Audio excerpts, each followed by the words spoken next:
thanks for joining us. Today we're talking the Occupy Wall Street protests. We have two very different kind of opinions going on right now, so we're going to discuss it. In the room we have Annie Condoracci, who's calling in from Houston, Texas. We've got Anoop over in Philadelphia, Pennsylvania, and Sarah Donzi in calling from here in New York City.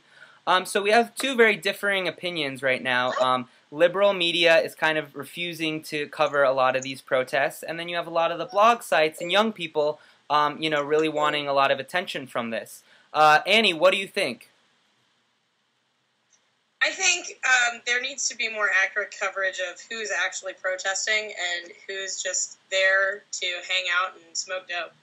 And Anoop, you actually attended the events. You were there the first day of the protest. Did you imagine them becoming as long-winded as they currently are today? Yeah, sure.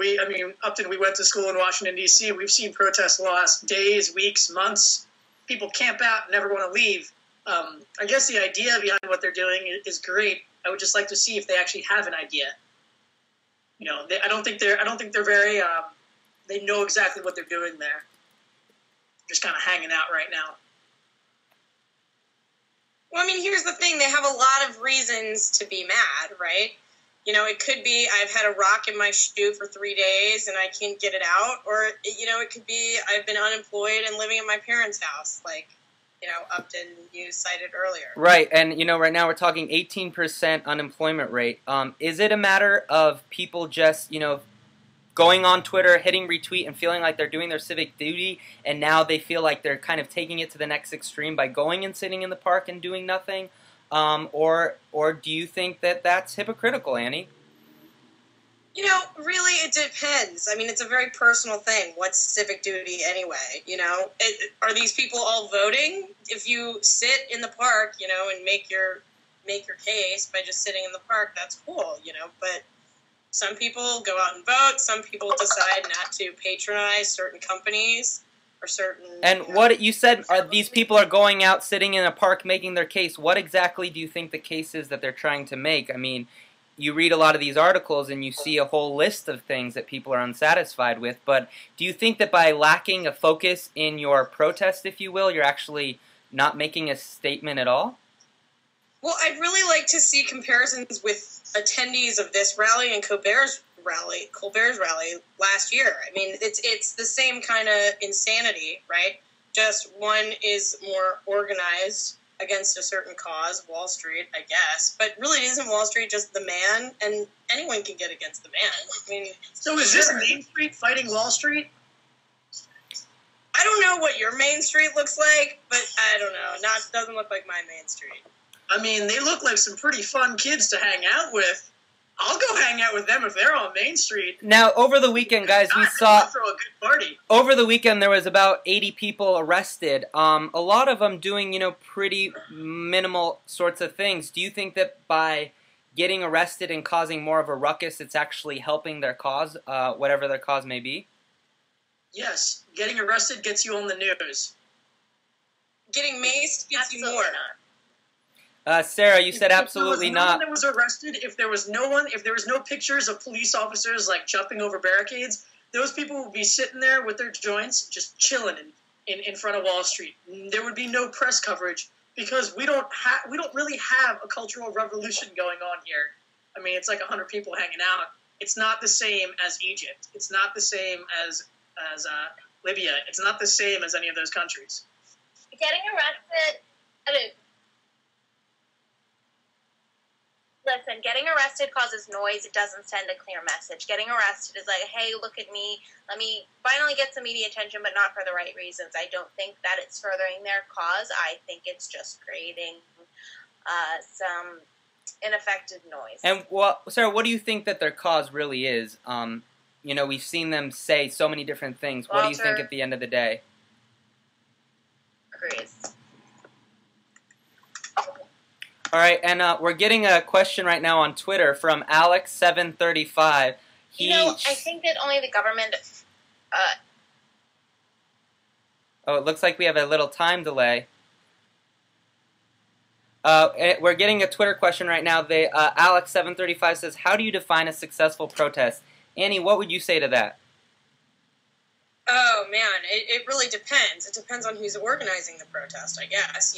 What's the cause? I mean, Colbert's. I keep going back to Colbert. I guess because I love a great spectacle. I love humor, but what do you want to achieve? Do you want to achieve massive political change? This isn't 1968. So the world's changed a lot since 1968. I think you need more creative ways than standing outside to produce any sort of real change. So, is that, yeah, people are getting attention. That's cool. But, any lack of real unity among the group makes it just look ridiculous. And what do you think that these people want? Is it just a bunch of kids who are unemployed, who can't find jobs, basically trying to feel like they're making a difference beyond going, on Twitter that they've been doing? I mean, they want a revolution. They want a revolution that they're not capable of. The only people who are capable of making such radical changes are the government and Wall Street themselves, and that's never going to happen, I'm sorry to say. Yeah, they're creating awareness for some small, pockets of people who can join their movement and fund them a bit, and I'm not saying the issues they raise aren't really important and unfortunately they just don't have the power, and the people in power aren't listening, and they aren't going to they don't have the right connections and support. So what would you advise? I know it's ironic. I don't know if I agree that Wall Street and government are the only two institutions that can do anything about it. I mean, what other institutions are there? Twitter have more power how many years than anybody else. You think we have power? Has been going on. Wait, you think we have power? You can make millions of dollars off a stupid YouTube video, yeah. Like, individuals have more power than they ever had before. They can use media, just as well as anybody else. So Stephen Colbert buying media coverage in Arkansas and Oklahoma and saying vote for Perry with an A. You think that's real power? Individuals with large reach, like people care more about Stephen Colbert than they do about Michelle Bachmann. Let's be honest. I'd say that was a northeastern. Well, you're from. I'm not in the Northeast. You want to be in the Northeast. And so, Annie, you're talking about a lot of big issues here. But what would you say to somebody who's been camping out in Wall Street for their 9th or 10th day right now, who has been unemployed for a year, who's in that 80% who's moving back home with their parents? And they can't find a job, and quite frankly, they're pissed off. What would you say to them? What should they be doing? Should they be making a YouTube video? Okay, Annie. Vote. You're telling them to vote? Yeah. And what if they came back and said, I voted for Obama, I wanted change, I thought we would get change, and... Change I can believe in. Change I can believe in. What else? What can they do, Annie? Voting is something you do once... Don't vote for Republican the next time around. Is there any other advice? Just want to logjam everything. I mean, I'm sorry. It's like there's no if you don't want to negotiate, you shouldn't be in Washington. And that's kind of what they're doing right now. All right. So just to wrap it up, let's close this off just so we understand your final thoughts. I'm going to ask each of you, just go down the line. Is this protest a meaningful protest, or is it just a bunch of kids sitting around, hanging out, waiting for something better to do? Annie, we'll start with you. Anytime people leave their couch, I'm usually pretty impressed. So, I love political theater. I love a spectacle. That's great.